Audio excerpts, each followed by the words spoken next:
Good morning guys, this is me Priyanka Rajput and you're watching my channel Maths Beans। कल हम लोगों ने कहाँ तक किया था बच्चों लोग? कल हम लोगों ने किया था क्वेश्चन नंबर 14 तक। देखिए अभी तक लिखा हुआ है। कल हमने किया था क्वेश्चन नंबर 14 तक। आज हमें करना है क्वेश्चन नंबर 15 से। अगेन ये जो क्वेश्चन मेरे पास आया है वो क्वेश्चन फिर से रेशियो एंड प्रपोर्शन का ही है। इस बार प्रूफ करने वाला क्वेश्चन आया है। चलिए ठीक है। if a is to b is equals to c is to d है, c is to d है, then prove that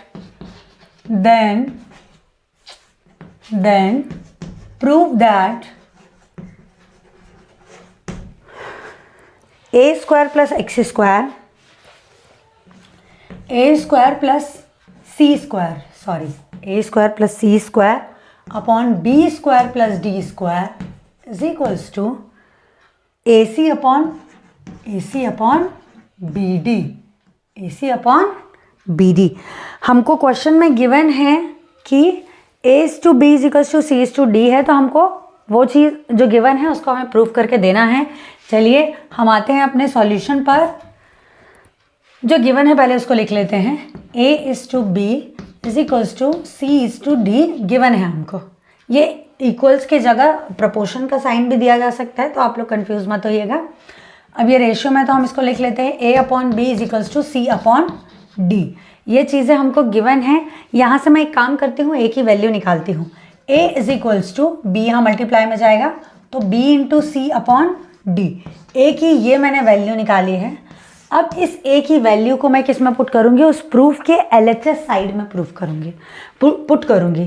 प्रूफ के LHS साइड में पुट करूंगी और सॉल्व होने के बाद मेरा RHS साइड आना चाहिए। तो मैं ये कह सकती हूँ कि मेरा दोनों साइड्स आपस में इक्वल है by taking LHS side, left hand side हमारे पास क्या गिवन है? a square plus C square upon B square plus D square.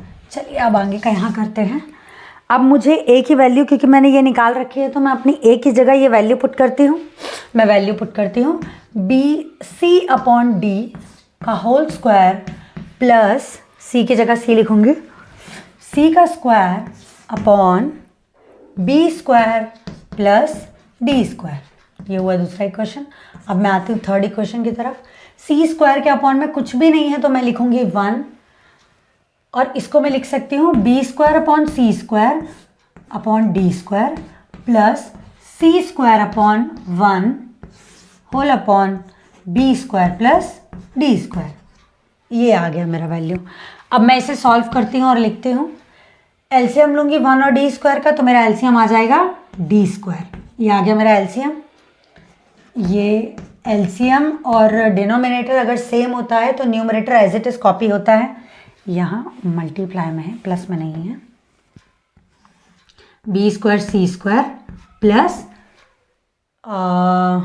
Same concept है, फ्रैक्शन को सॉल्व करने का वही कॉन्सेप्ट मैं अप्लाई कर रही हूँ। डी स्क्वायर को 1 से डिवाइड करूँगी, आंसर आएगा डी स्क्वायर। जो भी रिजल्ट आता है उसको मैं न्यूमरेटर में मल्टीप्लाई करती हूँ, तो मेरा आंसर आ जाएगा C square multiply by D square. और ये मैंने लिखा whole upon B square plus D square. चलिए अब अगेन यहाँ करते हैं हम सॉल्व। मेरा इक्वेशन है, ये जो इक्वेशन दिया है इसमें से मैं सी स्क्वायर को कॉमन ले लेती हूँ। तो ये आ जाएगा C square upon D square, और यहाँ आ गया B square upon B square plus D square whole upon B square plus D square. देखिए ये B square plus D square और ये B square plus D square आपस में क्या हो गया? कैंसिल हो गया। तो जो मेरे पास बचा है,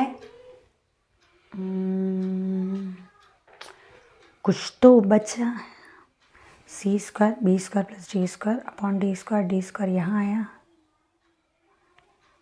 ए सी अपॉन बी डी आना चाहिए था, ये कहाँ आ गई मैं?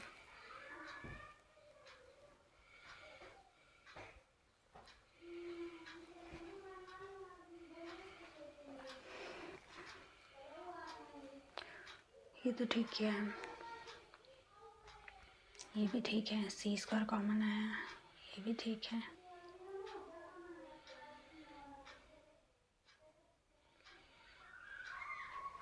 जो मेरे पास बच रहा है वो बच रहा है C square upon D square. Now again हमारी वैल्यू आ गई C square plus D square. अब हम यही वैल्यूज को पुट करेंगे, सेम एक ही वैल्यू हम पुट करेंगे अपने RHS साइड में भी। RHS साइड को मैं लिख लेती हूँ, RHS is equals to, RHS side मेरा क्या है, AC अपॉन BD। देखिए RHS साइड मेरा दिया हुआ है AC अपॉन BD। अब मैं A की वैल्यू इसमें भी पुट कर लेती हूँ। A की वैल्यू मेरी क्या है, BC अपॉन D। A की जगह मैंने लिखा BC अपॉन D, ये मैंने A की जगह पुट किया। C की जगह मैं C ही लिखूंगी और D की जगह मैं D ही लिखूंगी। तो मेरी वैल्यू अब क्या आने वाली है, अच्छा सॉरी, यहाँ B है यहाँ D नहीं है, वेट, A की जगह मैं वैल्यू पुट कर रही हूँ BC अपॉन D। A की जगह मैं पुट कर रही हूँ BC अपॉन D, ये मैंने पुट कर ली A की जगह। जो बचा हुआ वैल्यूज है उसको मैं यहाँ लिख लेती हूँ, ये मैंने लिख ली। जो कैंसिल हो रहा है उसको मैं कैंसिल कर लेती हूँ, B और B कैंसिल हो रहा है। देखिए यहाँ पर क्या बच के आ रहा है, C square upon D square, ये D और ये D स्क्वायर, ये दो चीज़ें हमारे पास बच के आ रही हैं। ये हो गया मेरा LHS साइड सी स्क्वायर अपॉन डी स्क्वायर, ये हो गया मेरा RHS साइड सी स्क्वायर अपॉन डी स्क्वायर। क्योंकि मेरा LHS और RHS दोनों आपस में इक्वल है तो मैं कह सकती हूँ कि मैंने प्रूफ कर लिया है। यहाँ हम लिख लेंगे LHS is equals to RHS, hence proved. पता नहीं आप लोग को ये दिख रहा होगा कि नहीं, लेकिन हमें यही दोनों लाइंस लिखनी है, LHS equals to RHS, hence proved. ये हो गया है हमारा प्रूफ। अब हम आते हैं अपने नेक्स्ट क्वेश्चन की तरफ, क्वेश्चन नंबर 16 की तरफ। अगेन ये भी प्रपोर्शन का ही क्वेश्चन है। देखिए क्वेश्चन सेम चैप्टर से है, रेशियो एंड प्रपोर्शन से। बहुत बारीक बारीक डिफरेंस दिया हुआ है, हल्का हल्का अंतर है बस क्वेश्चंस में और कुछ नहीं, बाकी कॉन्सेप्ट वही इस्तेमाल हो रहे हैं। सिंपल हम इक्वेशन ही सॉल्व कर रहे हैं, जैसे हम सिंपल इक्वेशन सॉल्व करते हैं वैसे ही। क्वेश्चन नंबर आते हैं 16 की तरफ। क्वेश्चन नंबर 16 कह रहा है if 1 + x ratio 3 + x ratio 6 + x, then find the value of x. Find the value of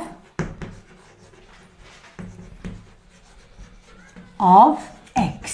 बस हमको ये दिया हुआ है और हमें x की वैल्यू निकालनी है। तो जो हमको गिवन है पहले हम लिख लेते हैं। जब भी तीन चीज़ें रेशियो में होती है तो उसको हम कहते हैं कंटिन्यूस प्रोपोर्शन।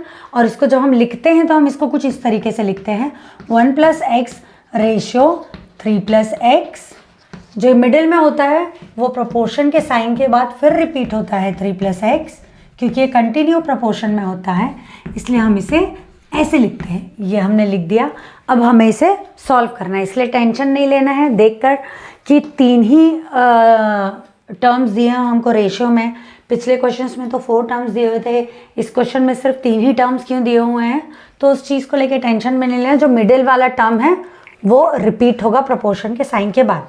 तो अब मैं इसे कैसे लिख सकती हूँ, अब मैं इसे लिख सकती हूँ 1 + x upon 3 + x is equals to 3 + x upon 6 + x। इसे मुझे सॉल्व करना है और मुझे वैल्यू निकाल कर देनी है अपने x की। मल्टीप्लाई में जाएगा 1 + x into 6 + x is equals to 3 + x into 3 + x। चलिए तो अब मैं इसे सॉल्व करती हूँ। मैं ब्रैकेट्स ओपन करूँगी तो ये कैसे होने वाला है देखो। पहले ये दोनों 6 से मल्टीप्लाई होगा, फिर वही चीज़ x से मल्टीप्लाई होगा लाइक दिस, और ये हो रहा है 3 + x का whole square. 6 × 1 6, 6 into x 6x plus x1 से x square is equals to a square 3 का स्क्वायर 9 प्लस बी का square x square plus 2ab that is 6x। ये आ गया मेरा इक्वेशन। अब मुझे इस इक्वेशन को सॉल्व करना है। देखिए एक्स स्क्वायर से एक्स स्क्वायर कैंसिल होगा, ये गया दोनों साइड से। अब मैं आती हूँ 6 प्लस 6x प्लस x पर, this is 7x is equals to 9 plus 6x। अब ये 6x यहाँ माइनस में जाएगा और 6 को मैं उधर माइनस में लेके जाती हूँ। 9 माइनस 6 7x माइनस 6x। अब मैं इसे यहाँ सॉल्व करती हूँ। 7x माइनस 6x हो जाएगा, x is equals to 9 minus 6 हो जाएगा 3। तो मेरे देखिए x की वैल्यू क्या आ गई है 3। चलिए अब ये तो हो गया जो हमारे क्वेश्चन बैंक में दिया हुआ था, वो क्वेश्चंस कंप्लीट। अब मैं आती हूँ अपने नेक्स्ट क्वेश्चन की तरफ, जो हमने खुद से लिया है question completing the square method का, जो क्वेश्चन बहुत इंपॉर्टेंट भी होता है और बोर्ड्स में देखा भी गया है इन क्वेश्चंस को। चलिए आते हैं हम, उसको हम कहेंगे क्वेश्चन नंबर 17। उसको हम कहेंगे क्वेश्चन नंबर 17 और उसके बाद हमारा अलजेब्रा हो जाएगा खत्म। क्वेश्चन नंबर 17 लास्ट क्वेश्चन है कंप्लीटिंग द स्क्वायर मेथड से। Solve 2x square plus x minus 4 is equals to 0 by completing the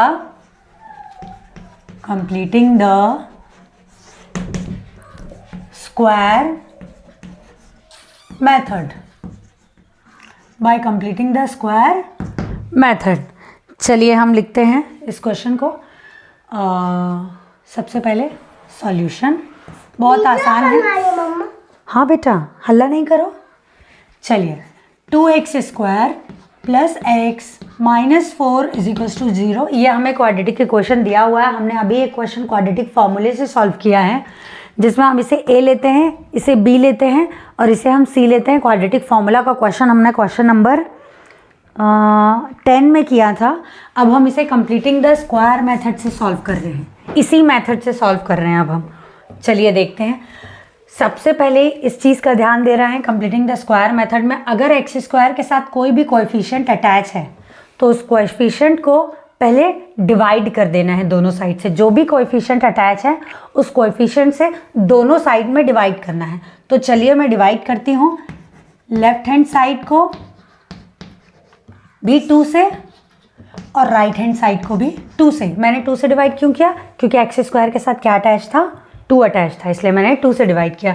चलिए अब एक एक टर्म 2 से डिवाइड होगा तो ये हमारा आ जाएगा एक्स स्क्वायर, 2 से ये 2 कैंसिल होगा, फिर यहाँ आएगा प्लस एक्स बाई 2 और यहाँ आएगा हमारा 4/2 is equals to 0/2, it means 0। अब ये हो जाएगा हमारा x square plus x by 2 minus 2 is equals to 0। जो मेरा नया क्वाड्रेटिक इक्वेशन बना है वो कुछ ऐसा बना है। तो आप लोगों को इस चीज़ का ध्यान रखना है कंप्लीटिंग द स्क्वायर मेथड में कि एक्स स्क्वायर के साथ कभी भी कोई कोएफिशिएंट अटैच नहीं होना चाहिए। अगर कोई कोएफिशिएंट अटैच है तो उसको आप लोग पहले डिवाइड कर लेंगे। तो मैंने डिवाइड कर लिया। मैंने अपने क्वेश्चन को हल्का सा चेंज नहीं किया है, क्वेश्चन का मीनिंग चेंज नहीं किया है। जो क्वेश्चन था सेम क्वेश्चन है, सिर्फ लिखने का तरीका मैंने चेंज कर लिया है और कुछ नहीं। अब इसके बाद मुझे एक चीज़ पर ध्यान देना है। सबसे इंपॉर्टेंट लाइन यहाँ आने वाली है, ध्यान दीजिएगा। एक्स स्क्वायर ये मैंने लिखा प्लस, क्या मैं इसको 2 इंटू, रुकिए इंटू ही का साइन लगाती हूँ, 2 इंटू ए इंटू बी ऐसे लिख सकते हो। देखिए मैंने इसको कैसे लिखा है, देखिए मैंने इसके साथ ये जो बीच का टर्म है उसके साथ मैंने 2 को ऊपर भी मल्टीप्लाई किया और 2 को नीचे भी मल्टीप्लाई किया। 2 को ऊपर भी मल्टीप्लाई किया, 2 को नीचे भी मल्टीप्लाई किया। मैं आप लोग को करके यहाँ बताती हूँ। x/2 को मैंने 2 को ऊपर भी मल्टीप्लाई किया, 2 को नीचे भी मल्टीप्लाई कर दिया, तो ये हो गया 2x/4। अब मैंने इसको लिखा कैसे है, 2 को अलग लिखा, x को अलग लिखा और 1/4 को अलग लिखा। मैंने तीनों नंबर्स को, वेरिएबल्स को अलग अलग लिख लिया, 2 को अलग, x को अलग, 1/4 को अलग। हर बार आप लोगों को ऐसे ही करना है, हर बार आप लोगों को ऐसे ही करना है। 2 से ऊपर भी मल्टीप्लाई करना है, 2 से नीचे भी मल्टीप्लाई करना है, और आप लोग को ऐसे ही लिखना है। देखिए ये ऐसे लिखा। अब ये तो हो गया a² प्लस 2ab। अब फॉर्मूले के हिसाब से हमारा क्या है, प्लस b²। हमारा b क्या है, 1/4। तो मैं जिस चीज को यहां ऐड कर रही हूं उसी चीज को मुझे यहां क्या करना पड़ेगा, सब्ट्रैक्ट करना पड़ेगा, तभी तो मेरी इक्वेशन बैलेंस होगी। मैंने इसी को उठाकर यहां क्या कर दिया, सब्ट्रैक्ट भी कर दिया। मैंने देखो 1/4 का स्क्वायर ऐड किया, 1/4 का स्क्वायर सब्ट्रैक्ट भी कर दिया है। ये चीज़ यहाँ लिखी, ये चीज़ यहाँ आई, 1/4 के स्क्वायर का ऐड किया तो उसको मैंने सब्ट्रैक्ट भी कर लिया है। अब मेरा -2 बचा हुआ है तो मैं उसको यहाँ लिख लेती हूँ, = 0 लिखती हूँ। अब ये चीज़ मैं हटाती हूँ। अब यहाँ आते हैं। अब यहाँ से लेके यहाँ तक ये हो गया a प्लस b का होल स्क्वायर। ये हो गया a प्लस b का होल स्क्वायर। अब जो बचा हुआ है उसको मैं लिखती हूँ। मेरा बचा हुआ है 1/4 का होल स्क्वायर -2 = 0। अब मुझे ये सॉल्व करना है। देखिए x प्लस 1/4 का स्क्वायर माइनस 1/4 का 16 -2 = 0। तो अब मुझे इसे एलसीएम लेके सॉल्व करना पड़ेगा। पहले मैं इसे इक्वल्स टू के उस तरफ ले जाती हूँ।